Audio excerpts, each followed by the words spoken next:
Sound.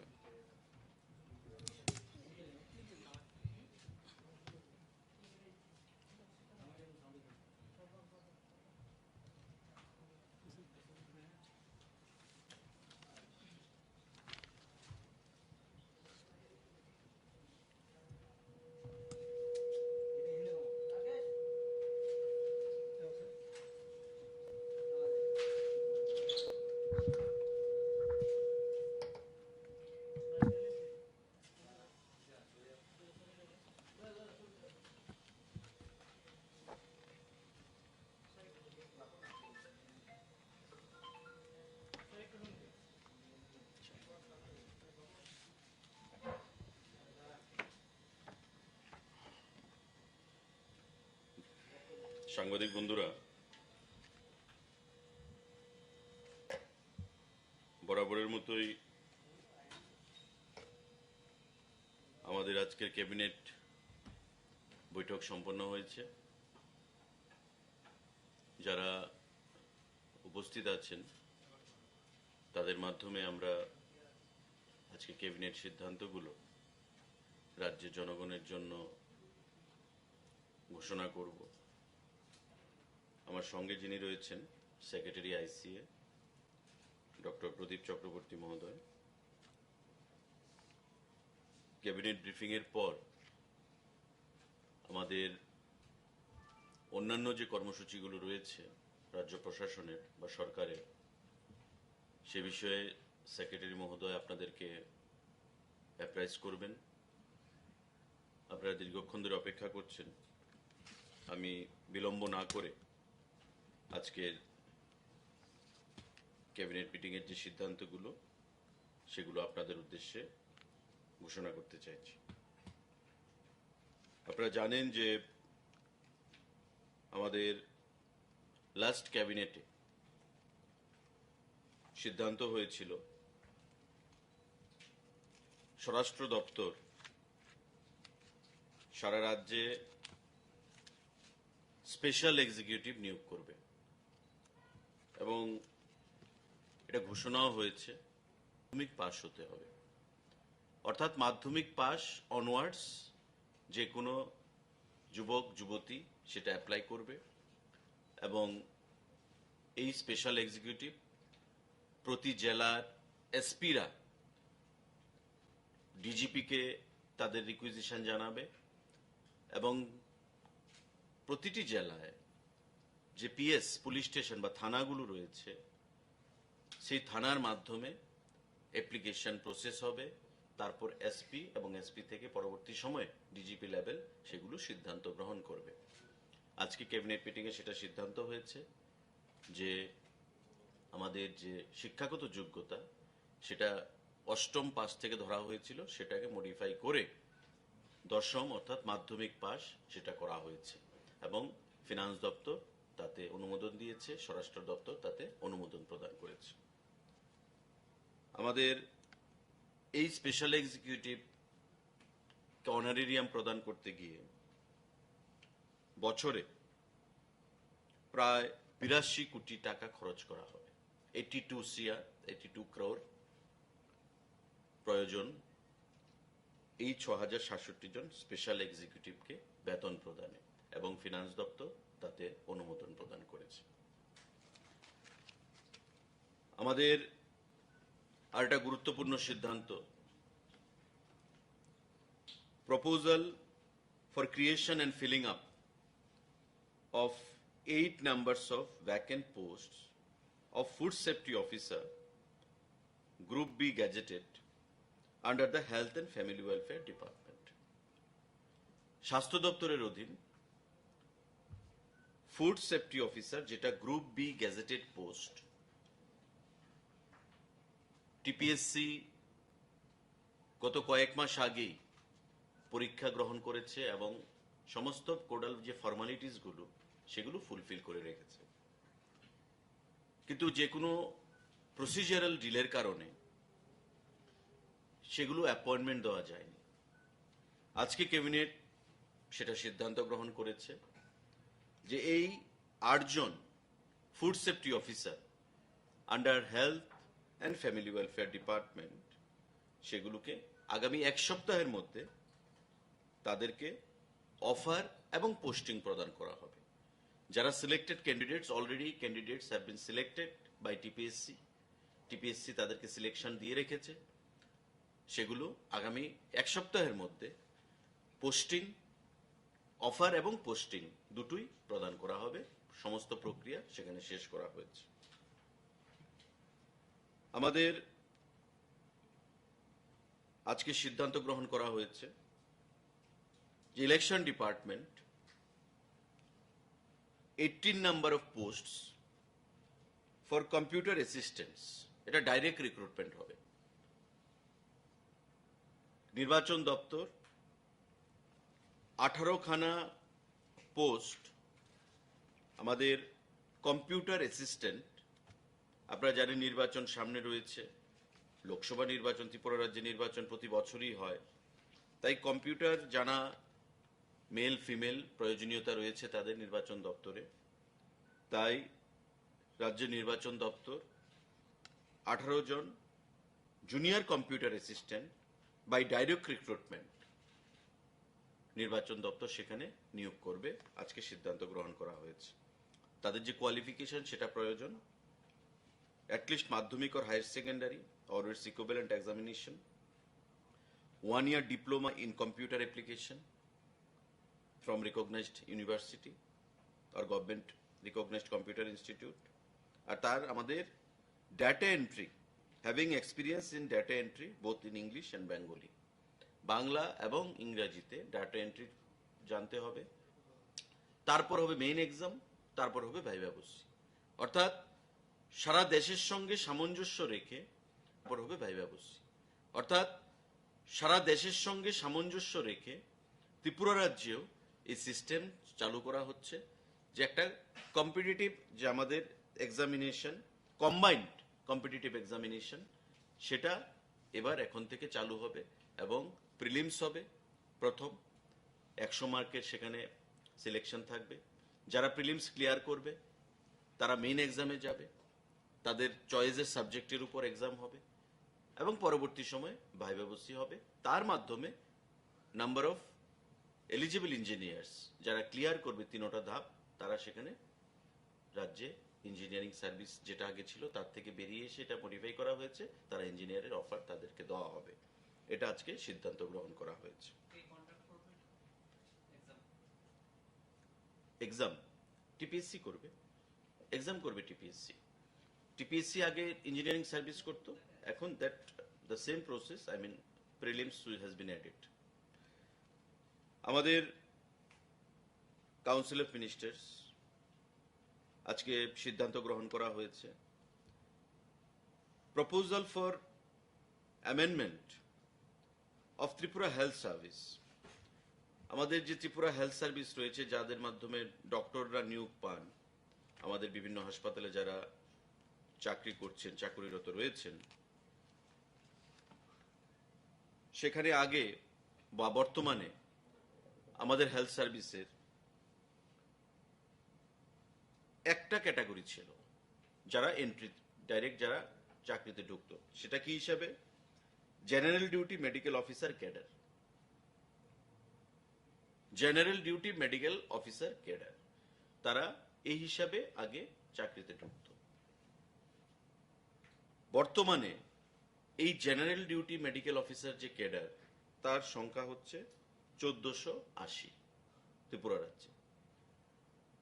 বর্তমানে সেটাকে দুভাগ করা হয়েছে, আজকে সিদ্ধান্ত গ্রহণ করা হয়েছে।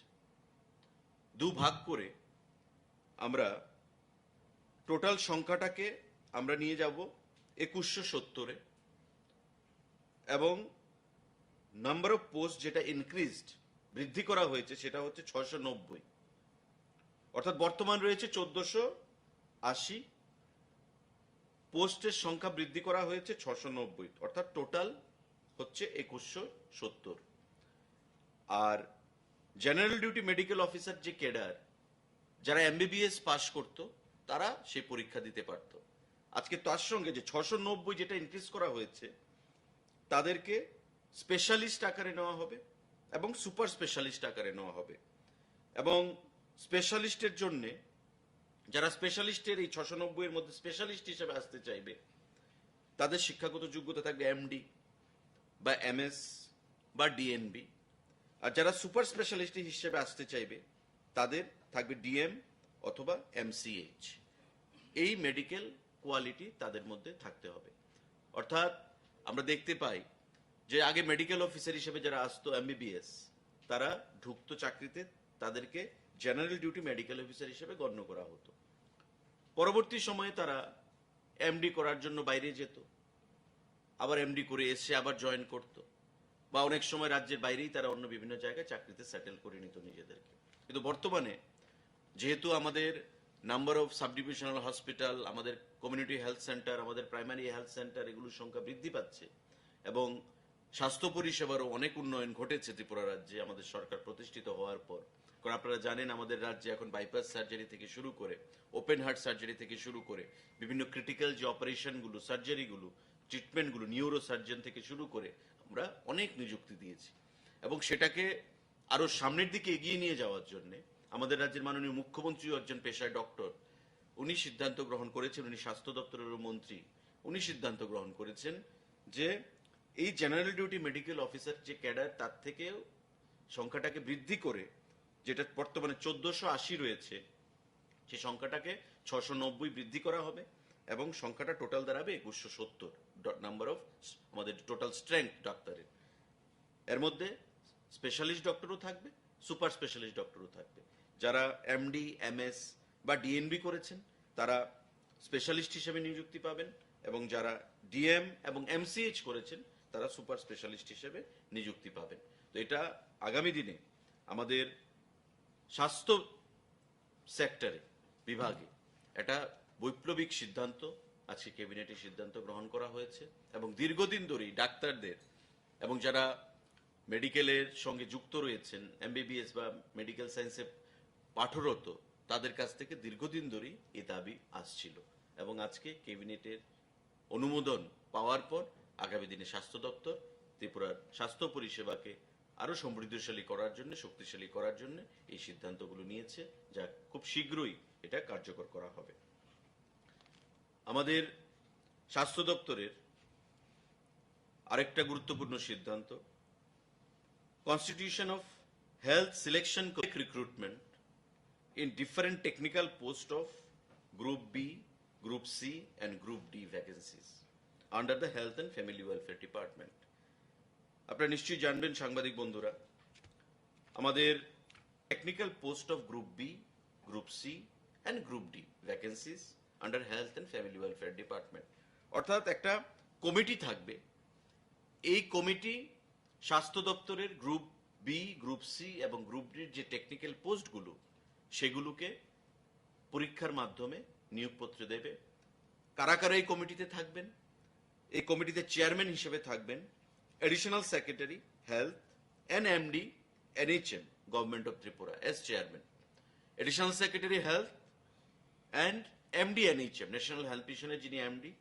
জানেন যে এএনএম, জিএনএম এই পরীক্ষাগুলো সংগঠিত করতে হয় নার্সদের জন্য দপ্তরের অধীন for recruitment, direct recruitment in different categories, different posts of Group B, Group C and Group D, সেটা আজকে করা হয়েছে। এই কমিটিতে 6 জন সদস্যের কমিটি স্বাস্থ্য দপ্তরের অধীন থাকবে, তারা গ্রুপ বি, গ্রুপ সি এবং গ্রুপ ডি যে পরীক্ষাগুলো গ্রহণ করবে এবং রিক্রুটমেন্ট প্রক্রিয়া সেখানে সম্পন্ন করবে। আমাদের amendment of the recruitment rules for the post of dental technician under the Health and Family Welfare Department, Government of Tripura.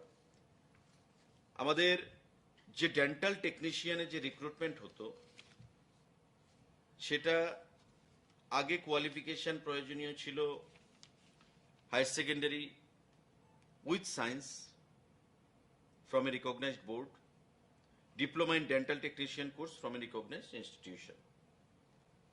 শুধু ছিল সায়েন্স, হায়ার সেকেন্ডারি প্লাস 2 সায়েন্সকে নিয়ে।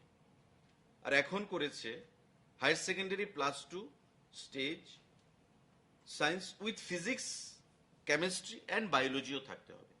কারণ আগে সায়েন্সের মধ্যে অনেক সময় ম্যাথমেটিক্স থাকতো, তারাও অ্যাডমিশন সেখানে নিতে পারতো, মানে ডেন্টাল টেকনিশিয়ানের ক্ষেত্রে, কিন্তু এখন সেটাকে উইথড্র করা হয়েছে। সেখানে সায়েন্স, ফিজিক্স, কেমিস্ট্রি এবং বায়োলজি ম্যান্ডেটরি করা হয়েছে। তৎসঙ্গে আমাদের diploma in dental technician course from an institute recognised by Indian university, মানে আগে যেটা ছিল সেটাই রাখা হয়েছে, শুধু সায়েন্সও রাখা হয়েছে, ফিজিক্স, কেমিস্ট্রি এবং বায়োলজিকে ম্যান্ডেটরি করা হয়েছে। সাংবাদিক বন্ধুরা, এই সিদ্ধান্তগুলো আজকে গ্রহণ করা হয়েছে আমাদের ক্যাবিনেট মিটিংয়ে। তার বাইরে আপনারা জানেন আরেকটা সিদ্ধান্ত রয়েছে, আমি আপনাদেরকে জানাতে চাইব। Proposal for providing micronutrient fortified food or energy dense food in the form of ready to eat food to the children 6 মাস থেকে 3 বছরের মধ্যে and pregnant women and lactating mothers। আমাদের 24টা আইসিডিএস প্রজেক্টে 8টা জেলায় পাইলট প্রজেক্ট হিসেবে সেটা গ্রহণ করা হয়েছে। সোশ্যাল ওয়েলফেয়ার ডিপার্টমেন্ট সিদ্ধান্ত গ্রহণ করেছে যে বিশেষ করে আমাদের যে আইসিডিএস প্রজেক্টগুলো রয়েছে, সেই আইসিডিএস প্রজেক্টগুলোতে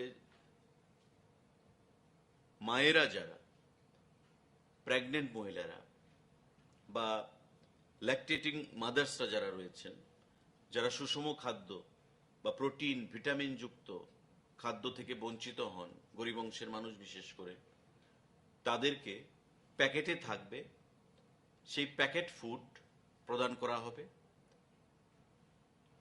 আমাদের ফর্টিফাইড ফুড বলে যাকে, micronutrient fortified food and energy dense food, সেগুলো প্রদান করা হবে। পাইলট প্রজেক্ট হিসাবে আমাদের 24টা আইসিডিএস প্রজেক্টকে গ্রহণ করা হয়েছে এবং এই 24টা আইসিডিএস প্রজেক্টে আগামী 3 মাসের জন্য পাইলট প্রজেক্ট হিসাবে তাদেরকে প্রদান করা হবে। টোটাল খরচ 601.29 লাখ, অর্থাৎ 6 কোটি টাকা সেখানে খরচ করা হবে। গভর্নমেন্ট অফ ইন্ডিয়ার এটা স্কিম, গভর্নমেন্ট অফ ইন্ডিয়া থেকে অর্থ প্রদান করা হবে আমাদের রাজ্যের সোশ্যাল ওয়েলফেয়ার এবং সোশ্যাল এডুকেশন দপ্তরের অধীন। টোটাল এই স্কিম আমাদের পাইলট প্রজেক্ট 3 মাসের জন্য এবং 24টা আইসিডিএস প্রজেক্টে এজ এ কেস স্টাডি এটাকে স্টার্ট করা হবে এবং এটার সাকসেস দেখে বাকি যে আইসিডিএস প্রজেক্টগুলো রয়েছে আমাদের, সেই বাকি আইসিডিএস প্রজেক্টেও সেগুলোকে চালু করা হবে। বর্তমানে 24টা আইসিডিএস প্রজেক্টে সেটাকে চালু করা হবে। 3 মাস থেকে আমাদের 6 মাস থেকে 3 বছর পর্যন্ত যারা প্রেগনেন্ট মহিলারা রয়েছেন, 6 মাস থেকে 3 বছর পর্যন্ত তাদেরকে এগুলো খাওয়ার প্রদান করা হবে, তাদের স্বাস্থ্যের কথা বিবেচনা করে এবং সুস্থ শিশু যেন তারা জন্ম দিতে পারেন সেই শিশুদের কথা বিবেচনা করে। এই সিদ্ধান্তগুলো সাংবাদিক বন্ধুরা আজকে ক্যাবিনেটে আমাদের গ্রহণ করা হয়েছে। তার বাইরে এখানে আমাদের সেক্রেটারি সাহেব রয়েছেন আইসি ডিপার্টমেন্টের। রাজ্য সরকার থেকে সিদ্ধান্ত হয়েছে যে প্রতি মাসে, প্রতি সপ্তাহে বিভিন্ন দপ্তরকে তাদের কাজকর্মের খতিয়ান সাংবাদিক বৈঠকের মাধ্যমে প্রকাশ করার জন্য। গতকাল তথ্য সংস্কৃতি দপ্তরের ডেট ছিল, তো আমরা গতকাল সেটা মিস করেছি। আজকে যেহেতু আমাদের ক্যাবিনেট ব্রিফিং রয়েছে, তাই দপ্তরের মন্ত্রী হিসাবে আমি আপনাদেরকে গত কয়েকদিনের কর্মসূচি সম্পর্কে আইসিএ দপ্তরের অবগত করতে চাইব। আমাদের তথ্য সংস্কৃতি দপ্তর, আপনারা জানেন যে রাজ্য সরকার প্রতি ঘরে সুশাসন কর্মসূচি পালন করছে এবং নোডাল দপ্তর যে ঠিক করা হয়েছে সেটা হচ্ছে আইসিএ দপ্তরকে। কেন্দ্রীয় সরকার এবং রাজ্য সরকারের যে বিভিন্ন প্রকল্পগুলো আমাদের অন্তিম ব্যক্তি পর্যন্ত, প্রধানমন্ত্রীর যেটা লক্ষ্য, আমাদের মুখ্যমন্ত্রীর যেটা লক্ষ্য, আমাদের সরকারের যেটা লক্ষ্য, প্রাধান্য,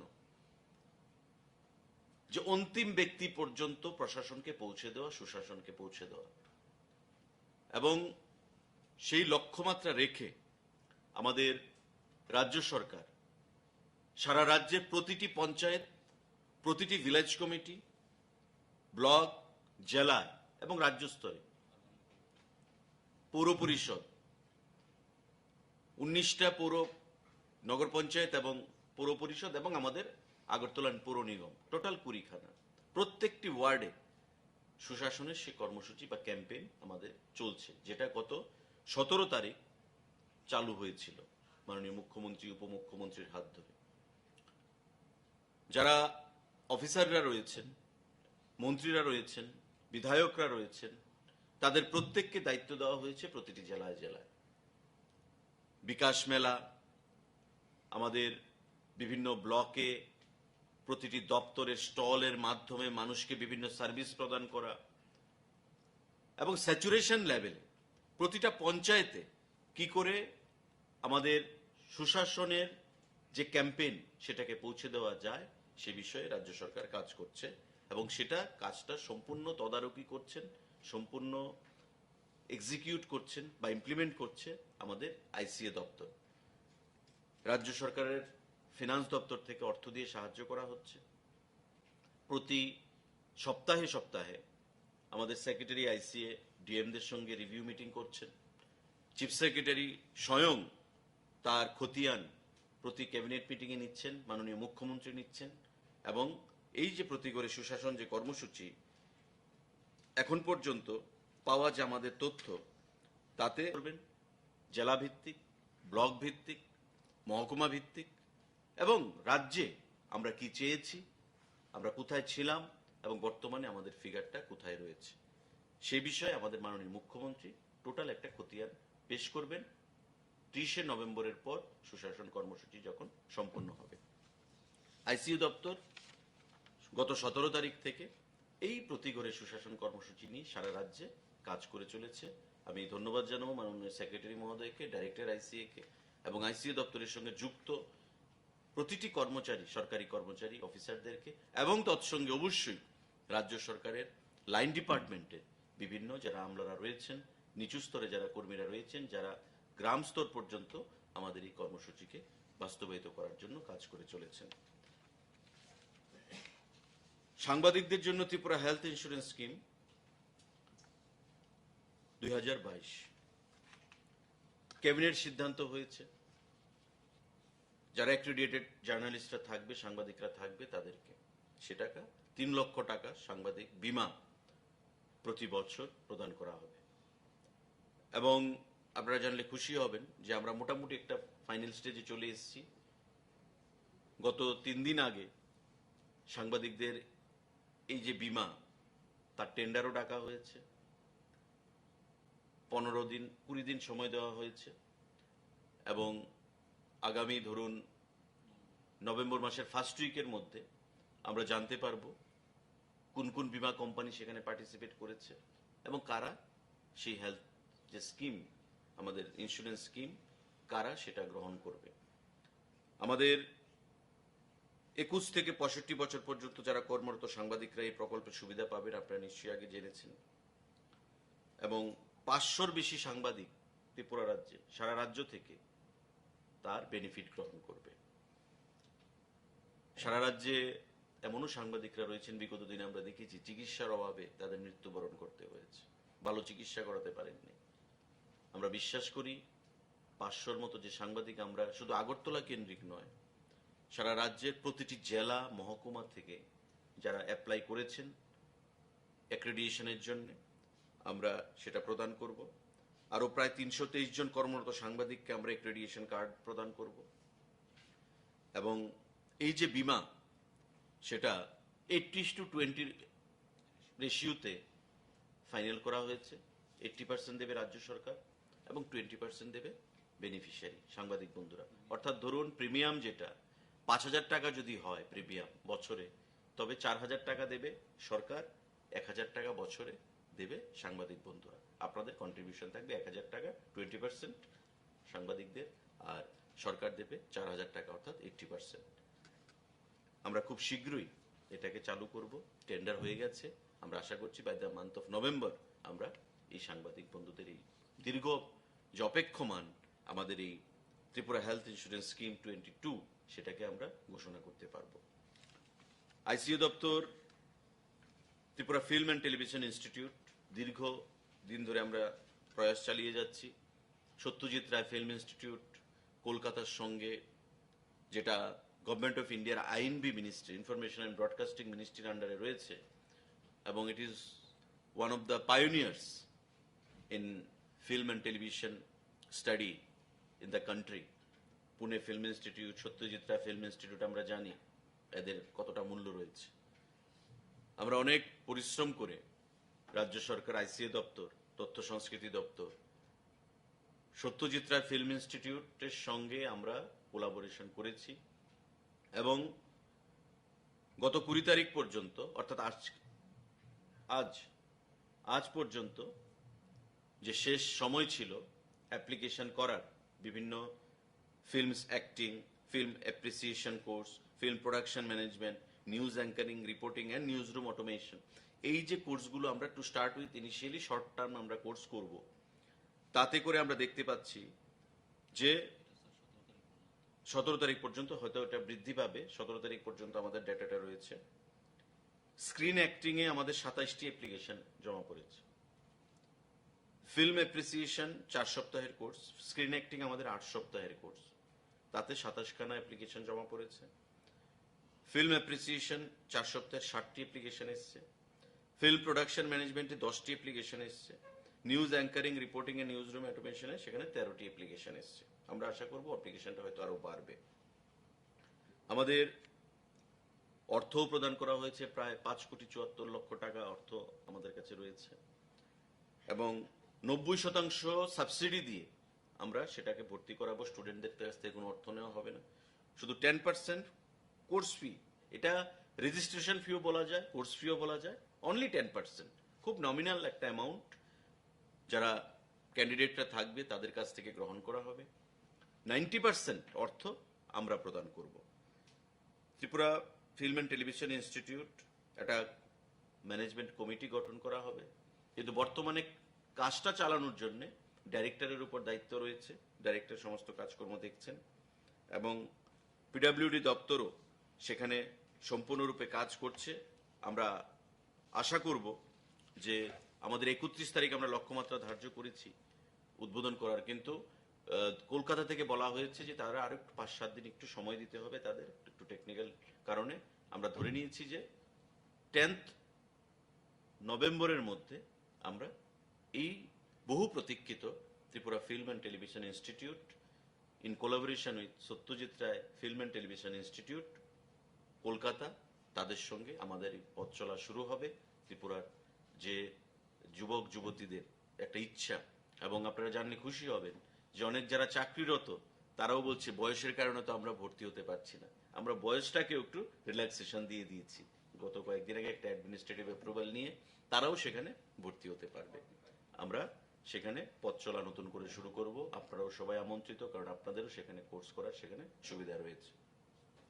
সাংবাদিক বন্ধুরা, তথ্য সংস্কৃতি দপ্তর মায়ের গমন, আমরা যে কার্নিভাল দশমীকে কেন্দ্র করে খুব ঘটা করে আমরা এবার পালন করেছি, এবং আপনারাও সাক্ষী রয়েছে। 1.5 লক্ষ লোকের মতো টোটাল আগরতলা শহরে গত 7 তারিখ জমা হয়েছিল, আনন্দে মাতোয়ারা হয়েছিল, এবং কোনো ঘটনা ছাড়া এই যে মায়ের গমন যে কর্মসূচি ঐতিহাসিক রূপ নিয়েছে। মাননীয় মুখ্যমন্ত্রী, উপমুখ্যমন্ত্রীর হাত ধরে আমরা তা সূচনা করেছি। পরবর্তী সময় বিভিন্ন মন্ত্রীরা, আমাদের বিশিষ্ট ব্যক্তিজনেরা, আধিকারিকরা সেখানে ছিলেন।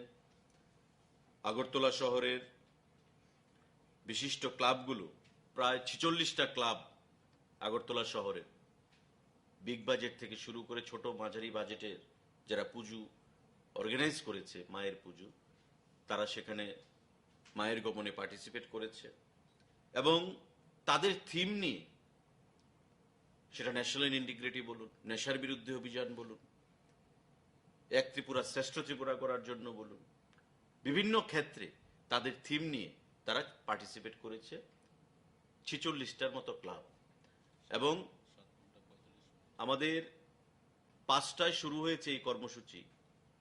7 ঘন্টা 45 মিনিট, সেক্রেটারি সাহেব বলছেন 7 ঘন্টা 45 মিনিট আগরতলার পোস্ট অফিস চমুনিস থেকে দশমীঘাট পর্যন্ত যে রাস্তা, এবং সারা আগরতলা তিল ধরনের জায়গা ছিল না।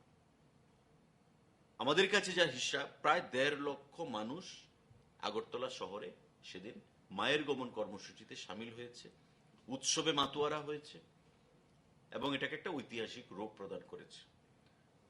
আমাদের ফার্স্ট, সেকেন্ড, থার্ড আমরা আগেই ঘোষণা করেছি পুরস্কার আমরা প্রদান করব। প্রথম যিনি হবেন, যে ক্লাব হবে, 50,000 টাকা, সঙ্গে ট্রফি, সঙ্গে সার্টিফিকেট। যে ক্লাব সেকেন্ড হবে তাদেরকে 30,000 টাকা, সঙ্গে ট্রফি, সঙ্গে সার্টিফিকেট, এবং থার্ড যারা হবে তাদেরকে 20,000 টাকা, সঙ্গে ট্রফি, সঙ্গে সার্টিফিকেট তাদেরকে প্রদান করা হবে। এক্সপার্ট কমিটি ছিল, জাজেস প্যানেলে, জুরি সেখানে বিভিন্ন ব্যক্তিদেরকে নিয়ে, বিশিষ্ট ব্যক্তিদেরকে নিয়ে, তারা অলরেডি রিপোর্ট জমা করেছে। এবং সেদিন যে ছোট মাঝারি ক্ষুদ্র যে ব্যবসায়ীরা আমাদের রয়েছেন, তারা যা ব্যবসা করেছে, এটা রাফ অ্যাসেসমেন্ট যে 7 অক্টোবর প্রায় সারা আগরতলাতে এই মায়ের গমনকে কেন্দ্র করে প্রায় 2 কোটি টাকার ব্যবসা সেখানে সম্পন্ন হয়েছে। এটা একটা বিশাল ঐতিহাসিক রূপ নিয়েছে সেদিনকার মায়ের গমন কর্মসূচি। এবং আমরা খুব শীঘ্রই প্রথম, দ্বিতীয় এবং তৃতীয় যারা স্থান অধিকার করেছে এই মায়ের গমন কর্মসূচিতে, যে ক্লাবগুলো 46টা ক্লাবের মধ্যে, তাদেরকে আমরা মাননীয় প্রধানমন্ত্রীর সফরের শেষে, মানে 27 বা 28 তারিখ জানেন আপনারা মাননীয় প্রধানমন্ত্রী আসছেন, ওনার সফরটা শেষ হয়ে গেলে by the end of this month or first week of next month আমরা আরেকটা বড় কর্মসূচি করে তথ্য সংস্কৃতি দপ্তরের তরফ থেকে আমরা তাদেরকে পুরস্কার প্রদান করব। তো এই মায়ের গমন কর্মসূচি ঐতিহাসিক রূপ নেওয়ার জন্য আমি প্রত্যেককে অনেক অনেক ধন্যবাদ জানাচ্ছি, ক্লাবগুলোকে, ক্লাব ফোরামকে, যে তারা আমাদের ডাকে সাড়া দিয়ে তারা এই মায়ের গমন কর্মসূচিকে সাফল্যমণ্ডিত করেছে। সেটা আপনি বলে দেবেন। আমি সেক্রেটারি আইসিএ ডক্টর প্রদীপ চক্রবর্তীকে বলবো ওনার যে পার্টটা রয়েছে সেটা সাংবাদিক বন্ধুদের উদ্দেশ্যে আলোচনা করার জন্য।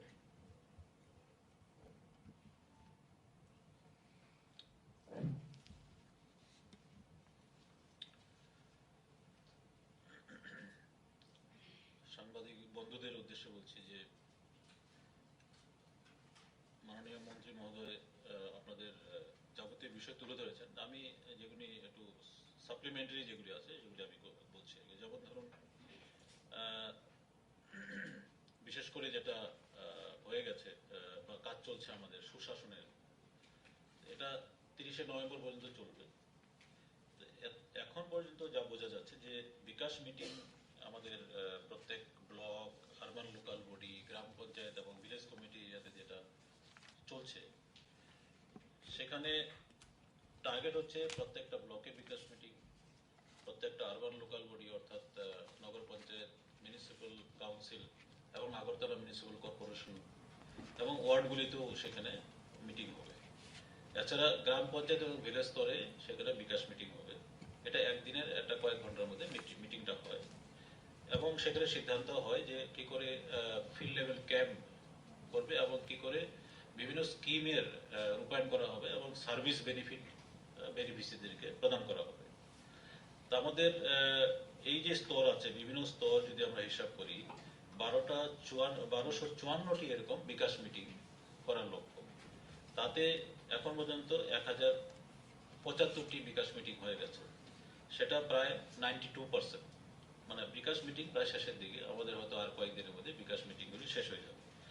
জেলা ভিত্তিক যদি ধরি, পশ্চিম ত্রিপুরাতে 183, তার মধ্যে 172টি বিকাশ মিটিং কমপ্লিট। সিপাহী জেলাতে 180, তাতে 150টি বিকাশ মিটিং হয়ে গেছে। গোমতী জেলায় 183, 157টি মিটিং হয়ে গেছে। সাউথ ত্রিপুরাতে 180, 152টি মিটিং হয়ে গেছে। তদ্রূপ যেমন খোয়াইতে 132টি 119টি বিকাশ মিটিং সমাপ্ত হয়ে গেছে। ধলাইতে 161টি 129টি এরকম বিকাশ মিটিং কমপ্লিট করতে পেরেছে। ঊনকোটিতে 97, 85টি মিটিং কমপ্লিট হয়ে গেছে। উত্তর ত্রিপুরায় 139, 110টি মিটিং হয়ে গেছে। টোটাল 1254টি 175টি হয়ে গেছে, সেটা প্রায় 92%। দুদিনের আপনার প্রত্যেক ইউনিটগুলিতে ফিল্ড ক্যাম্প হবে, শিবির। শিবিরগুলিতে বিভিন্ন স্কিম বা সার্ভিস বেনিফিশিয়ারিদেরকে প্রদান করা হবে। সেই লক্ষ্যে পশ্চিম ত্রিপুরায় 183-র মধ্যে 59টি এরকম শিবির সমাপ্ত হয়েছে। সিপাহীজলাতে 179, 75টি হয়ে গেছে। গোমতী জেলায় 183, 78টি এরকম শিবির সমাপ্ত হয়েছে। সাউথ ত্রিপুরাতে 180, 80টি এরকম শিবির সমাপ্ত হয়েছে। খোয়াই জেলায় 132টি, 59টি এরকম শিবির হয়ে গেছে। ধলাই জেলায় 161, 54টি শিবির সমাপ্ত হয়েছে। ঊনকোটিতে 97, তার মধ্যে 38টি এরকম শিবির সমাপ্ত হয়েছে। উত্তর জেলায় 50টি, 139-এর মধ্যে। তো টোটাল 1254-র মধ্যে 493টি শিবির কমপ্লিট হয়ে গেছে। এটা প্রায় 40% শিবির, যেটা লক্ষ্যমাত্রা থেকে সমাপ্ত হয়েছে। এই শিবিরগুলি এখনো চলছে এবং নভেম্বরের ফার্স্ট উইক নাগাদ এই শিবিরের কাজ চলবে। এরপরে শুরু হবে জেলা মেলা। দুদিন ব্যাপী জেলাতে, প্রত্যেক জেলাতে 8টি জেলাতে 8টি এরকম মেলা অনুষ্ঠিত হবে। এটার ডেট ডিস্ট্রিক্ট ম্যাজিস্ট্রেটরা করবে। 10ই নভেম্বর থেকে সেই মেলা ডেটগুলি হবে এবং সেগুলি কমপ্লিট করা হবে। বিভিন্ন স্কিম এবং সার্ভিস সেই মেলাতেও প্রদান করা হবে। সার্ভিস স্কিম এবং যদি দেখি স্কিমগুলি যেগুলি মেলাতে মানে প্রদান করা হয়েছে বেনিফিশিয়ারিদেরকে, বা বেনিফিশিয়ারি সিলেকশন হয়েছে, বা যেখানে সার্টিফিকেট দেওয়া হয়েছে এবং অ্যাপ্লিকেশন রিসিভ করা হয়েছে, এই সব মিলিয়ে এই 8টি জেলায় প্রায় 30,000 লোক সেখানে উপকৃত হয়েছেন। 30,000 লোক সেখানে বেনিফিট পেয়েছেন। এই সংখ্যাটা আরো বাড়বে। এখন পর্যন্ত যা পরিসংখ্যান সেটা হচ্ছে 30,000। আর বিভিন্ন ক্যাম্পে, দুদিন ব্যাপী যে ক্যাম্প হয়েছিল, সেখানে বিভিন্ন ধরনের সার্ভিস দেওয়া হয়েছে। সার্ভিসগুলি যেমন Aadhaar enrolment, income certificate, ration card, merit certificate, OBC, SC, ST, OBC certificate, permanent resident certificate, তারপরে ধরুন বিভিন্ন লাইন ডিপার্টমেন্টের স্কিম রয়েছে, পিএম কিষাণ বা medical service, medical health check up, COVID vaccination, bird এবং পশু, সেখানেও তাদেরকে খাবার এবং আপনার তাদের মেডিসিন ইত্যাদি প্রদান করা, হেলথ চেক আপ, পশুরও চেক আপ হয়েছে। এছাড়া ধরুন ফিশারি থেকে যেমন বিভিন্ন পরিষেবা সেখানে দেওয়া হয়েছে, ফরেস্ট ডিপার্টমেন্ট থেকে চারা ইত্যাদি প্রদান করা হয়েছে। এইখানে যে সার্ভিস যেটা প্রদান করা হয়েছে বিভিন্ন ক্যাম্পে, সেটা প্রায় 46,000 বেনিফিশিয়ারি সেখানে উপকৃত হয়েছে এই ক্যাম্পগুলি থেকে। এই কাজ এখনো চলবে এবং বিভিন্ন ক্যাম্পে জনপ্রতিনিধিরা সেখানে উপস্থিত ছিলেন, বিভিন্ন অফিসিয়ালসরা সেখানে প্রেজেন্ট ছিলেন। এগুলি মনিটরিং কাজও চলছে। আমাদের অনারেবল মিনিস্টার্সরা বিভিন্ন জেলার দায়িত্বে আছেন, ওনারা জেলাতে যাচ্ছেন এবং বিভিন্ন ক্যাম্প এবং বিকাশ মিটিংগুলিতে অ্যাটেন্ড করছেন, অনুদ্বোধন করছেন। বিভিন্ন ইনোগ্রেশনের কাজও সেখানে চলছে। এছাড়া সিনিয়র অফিসার্সরা, সেক্রেটারি লেভেল অফিসাররা সেখানে বিভিন্ন জেলার দায়িত্বে আছেন, তারাও সেখানে টাইম টু টাইম যাচ্ছেন, ইন্সপেকশন করছেন এবং মনিটরিং করছেন। বিভিন্ন গ্রাম পঞ্চায়েতেও ওনারা গিয়ে ইন্সপেকশন করছেন যে সার্ভিস বেনিফিট বা বিভিন্ন স্কিম প্রদান করা হচ্ছে এটি সঠিকভাবে কাজ চলছে কিনা। এই কাজ 30শে নভেম্বর শেষ হবে। এরপরে শুরু হবে ইভালুয়েশন, অর্থাৎ এটা মূল্যায়ন। এই যে ক্যাম্পেইন যেটা চলছে, সুশাসনের ক্যাম্পেইন, প্রতি ঘরে সুশাসন, এটার একটা মূল্যায়ন করা হবে। সে মূল্যায়ন করা হবে 30শে নভেম্বরের মধ্যেই। এই মূল্যায়নের কাজ শেষ করা হবে। ফার্স্ট উইক অফ ডিসেম্বরে সেই মূল্যায়ন শেষ করা হবে এবং প্রত্যেক পর্যায়ে যারা কাজ করছে তো কাজের এই মূল্যায়নের নিরিখে তাদেরকে পুরস্কারও প্রদান করা হবে এবং এগুলি জেলা পর্যায়ে ব্লক বা আরবান লোকাল বডি অর্থাৎ নগর পঞ্চায়েত, মিউনিসিপ্যাল কাউন্সিল এবং মিউনিসিপ্যাল কর্পোরেশন আগরতলা, এই যে বিভিন্ন পর্যায়ে রয়েছে, এছাড়া গ্রাম পঞ্চায়েত এবং ভিলেজ কমিটি লেভেলে, জেলা লেভেলে, এই প্রত্যেক লেভেলে অফিসিয়ালরা যারা ভালো কাজ করবেন তাদের এই মূল্যায়নের নিরিখে তাদেরকে পুরস্কৃত করার সিদ্ধান্ত, এই মূল্যায়ন একটা কমিটি হবে, সেই কমিটি সিদ্ধান্ত নেবে। এরপর হচ্ছে যে একটা রিপোর্ট কার্ড তৈরি করা, সেই রিপোর্ট কার্ডেরও একটা তৈরি করার জন্য একটা প্রসেস আছে, সেই প্রসেসের কাজটা শুরু হবে আপনার এই কালমিনেশনের জন্য। রিপোর্ট কার্ড তৈরি হবে ডিসেম্বরের দিকে। ডিসেম্বরে ধরুন ফার্স্ট উইক নাগাদ সেখানে মোটামুটি সিদ্ধান্ত করা হবে কখন কালমিনেশন হবে। সেখানে রাজ্যের অনারেবল চিফ মিনিস্টার সেই কালমিনেশন করবেন এবং এই যে প্রতি ঘরে সুশাসন যে কর্মসূচি নেওয়া হয়েছে, এই অভিযান সেখানে সেদিন সমাপ্ত হবে এবং এই যে রিপোর্ট কার্ড সেদিন পাবলিকেশন হবে। এছাড়া যেটা রয়েছে যে আপনারা শুনেছেন যে ত্রিপুরা হেলথ ইন্স্যুরেন্স স্কিম 2022-এর এই যে হেলথ ইন্স্যুরেন্স স্কিম নেওয়া হয়েছে রাজ্য সরকার কর্তৃক, সেটার জন্য একটা টেন্ডার যেটা করা হয়েছে, সেই টেন্ডার ফাইনালাইজেশন হয়ে যাবে আশা করি খুব তাড়াতাড়ি। এরপরে স্কিম চালু হবে। আর সত্যজিৎ রায় ফিল্ম ইনস্টিটিউটের কোলাবোরেশনে Tripura film and television institute এটাও চালু করার যে উদ্যোগ, সেই উদ্যোগ নেওয়া হচ্ছে। মাননীয় মন্ত্রী মহোদয় যেটা বললেন সেই অনুযায়ী আমরা সেখানে কাজ করে যাচ্ছি। মায়ের গমন অনুষ্ঠানে ব্যাপারে মাননীয় মন্ত্রী মহোদয় যাবতীয় বিষয়গুলি বলেছেন। আমি বলছি যে এই বছর প্রথম তথ্য ও সংস্কৃতি দপ্তর 6টি বিষয়ে কেন্দ্রীয়ভাবে আগরতলা ও তার পার্শ্ববর্তী ক্লাব পুজো কমিটি এবং জেলা স্তরের 5টি বিষয়ে ক্লাব ও পুজো কমিটিগুলিকে শারদ সম্মানে ভূষিত করবে। এই যে 5টি বিষয় এবং 6টি বিষয় শারদ সম্মান 2022, আমি 6টি বিষয় বলছি যেগুলি আগরতলা এবং আগরতলার পার্শ্ববর্তী যে পুজোগুলি আছে সবগুলিকে মিলিয়ে সেগুলো শ্রেষ্ঠ থিম সম্বলিত পুজো। দ্বিতীয়ত দ্বিতীয় বিষয় শ্রেষ্ঠ পরিবেশ বান্ধব পুজো। তৃতীয় বিষয় হচ্ছে শ্রেষ্ঠ মণ্ডপ সজ্জা বিশিষ্ট পুজো। চতুর্থ বিষয় হচ্ছে শ্রেষ্ঠ নিয়মানুবর্তী পুজো। পঞ্চম বিষয় যেটা হচ্ছে সেটা সামাজিক কাজের নিরিখে শ্রেষ্ঠ পুজো। আর 6 নম্বর বিষয় হচ্ছে বড় বাজেটে শ্রেষ্ঠ পুজো।